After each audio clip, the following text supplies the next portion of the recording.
عليكم أصحابتي قالي عسيتين سكو بردين سكو ركشين أصحابتي ودي سلامية سلام قالي بدي سوم برنامج كسبتوني كفنوشين يسود بعد أصحابتي إذا فرحتكم والله محلها جنال قاعد أصحابتي كور وسعودية سبسكرايب كسارة لايك أند شير مفانتين إن شاء الله كومنت أنا رأيدين وانجع له سئلوا وذاك محلها يعلاك إنا محلها استريت شيء كله هرك قلم فهمت شيء كوين كبريان سؤلو سوشيال ميديا لبا شيء محلها لفلنقين عركي Soomaalida waxaa moodaa horta Soomaalida waa dad dunida daafeeda ku wada nool sometimes maxallaha time change oo jiraayo at night because of in the middle of the night dad baa soo jeedo waa marka aan soo jeedo dad baa ku jiro it's always people online this wax lay falanqeynay same story hadana Soomaalida ka wada hadlaan qoraal soo furnaa TikTok hal qof laga wada hadlaa qofkaan qofkaas la falanqeynaa janaalada oo waxyaalaha muhiimka ah hadlo TikTok waa yaraatay dhalinyarada kale tan lacag yaraadinayaan they're always playing games and stuff hal gabar arkay aniga hadda ka helay fiirsadaa waxa la nomadic I don't know if she's gonna ever see this video halkaan ka salaamaya I will go on her محلها TikTok lives and what is that subscription أو صار وعمل إن شاء الله وحيانا وحكا هذا شيء مهم لكن أيضا وحاوي مدومر كيف بحيث ميلسا wake up قصة ميلسا محلها يدير كلينيسا بدنا دومر كينا Soomaalida وحاوي سمي مركيرا male dominance most of them that's why wiilasha Soomaalida aad isku labayeen gabdhaha u daryeelin shaqada maanta ka sheekay rabo waxay ku saabsan tahay taas ee gabdhaha badan u bahdilaan ee gabdhaha ka dhigaan waxba ahayn maxaa most of them look at my hands today most of the time ana maxaa waxay ka bilowdaa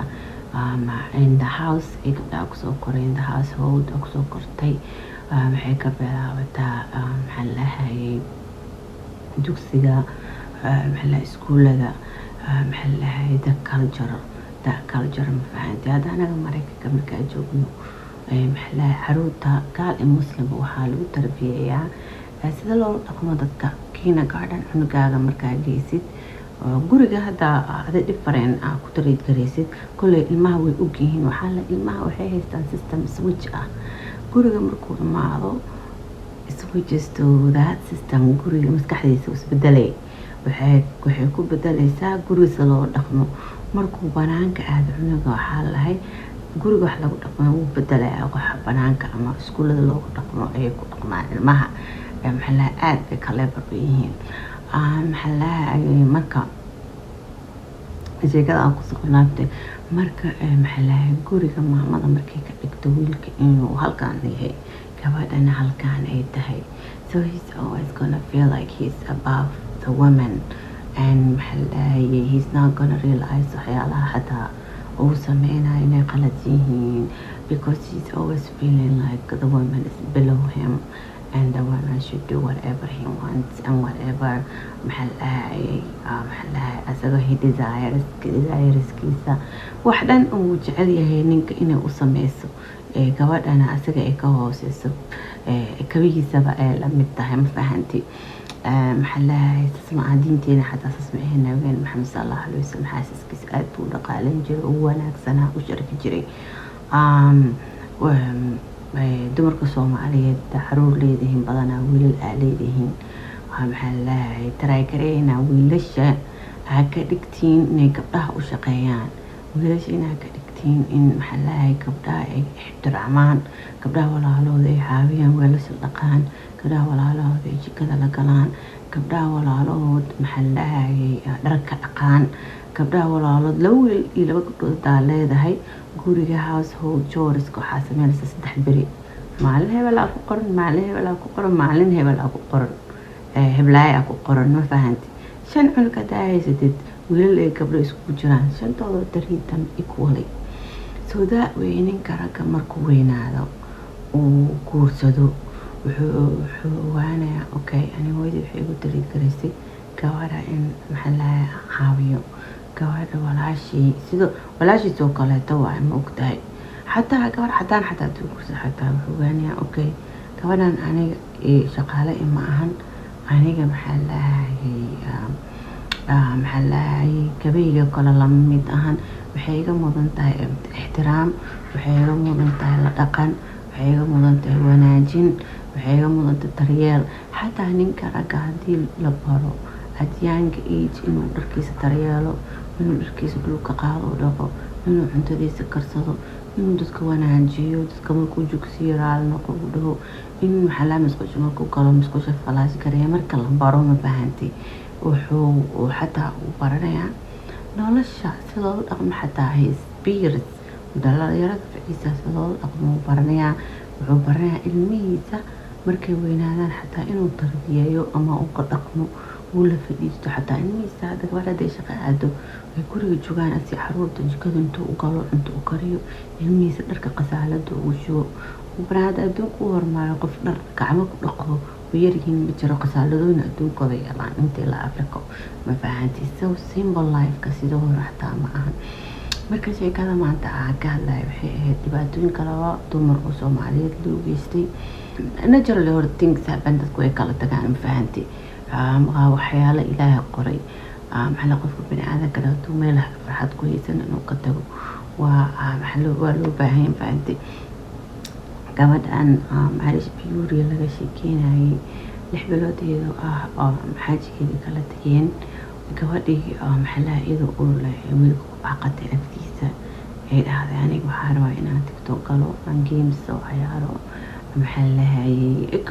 it can't only be money ma fahanta qofka bini'aadamka wuu caajisi karaa she can miss her friends and stuff always lacag ma qofka inuu raadiyo sometimes qofka wuxuu dhigi karaa maxaa gurigan kaliya joogaa wiilasha badanaa Soomaalida haddana way shaqeeyaan busy noqdeen marka maxaa lahayd was her livelihood life ku jirto waaye inay xistana way dhici kartaa kulli ala kulli xal wiilka oo dhacda tiktok kulli amanaysa live ama tiktok ka fikirayso inaan kala tagnaa roon marka sidaa lagu furay tani waaye dumarkii oo dhan oo a lot of people gabadhaas yar lifekeeda u falaqeynayaan it just doesn't make sense because way guursadaan wayna kala tagaan baadi dumar ayaga ur leh ay kala tagaan xaajiyadooda so it's not a big deal what happens also maamadan Naciima Sabriya iyadana waxay kala tageen xaajigeeda maxaa lahayd 9 sano waxay ka maqleen wariyay ahayd wariynimadii iska diisay markay guursatay waa normal qofka hadduu guursado nolol cusub uu yeesho caruur oo dhashid maxaa lahaa inay badanaa dumarkas waa ay badanaa qaarkood waxay noqdaan housewife gurigooda fadhiistaan xaajigooda u shaqeeyo shaqada way ka istaagaan because sifay ilmahaas ay u koriyaan ilmahaas time ay siiyaan maadaama labada waalid ay kala maqan yihiin ayadana 9 sano kadib ninkeeda markuu mardhow xaas kale la guursaday maxaa lahaa ayay kusoo laabatay wariynimadeedii walaa bilaa haddii ilmaha agtiisa ku yar weynaadaan u baahatid inaad shaqaysid waa caadi qofka shaqadiisa kusoo laaban karaa ma fahanti even though qofka sometimes markuu noloshiisa say ahayd uu arko in nolosha hadda ku jiro markuu isbardhigo uu dhigi karo okay lightki aadamitori uu dhahayo okay noloshaan aniga maxaasaan iga dhigay nolosheeda horaa ka wanaagsanayd nolosheeda inaa ku laabtaa u fiican shaqooyinkii wixii ku faan shaqadeeda kusoo laabatay iyadana waxaan dhahnaa insha Allah good luck maxaa lahayay it's good qofka banaadamka inuu ogaado their worth and the way they used to be you know haddii noloshaada saa rabta iyo ahaan weysid inaad shaqadaas kaga soo laabatid oo noloshaadii awadatid wax ka fiican malaa marka maama Naciima Sabriya waxaan dhihi lahayn welcome back and ilaaha ku fududeeyo insha Allah shaqooyinkaaga waxaa caruurtan Allah kula koriyo anaga dhan caruurta Allah nala koriyo laakiin wiilasha Soomaalida waxaan dhihi lahaa training geeya nafsadiina training galiya wallahi bilaa noloshu isbedeshay sida hore ma aha hada dumarkii xataa qaarkood campaign inay sameeyeen inay sifa faarax maxaa lahaa ugu maarmaan fahanti marka ilaahay umada qalbigooda isku wanaajiyo asxaabta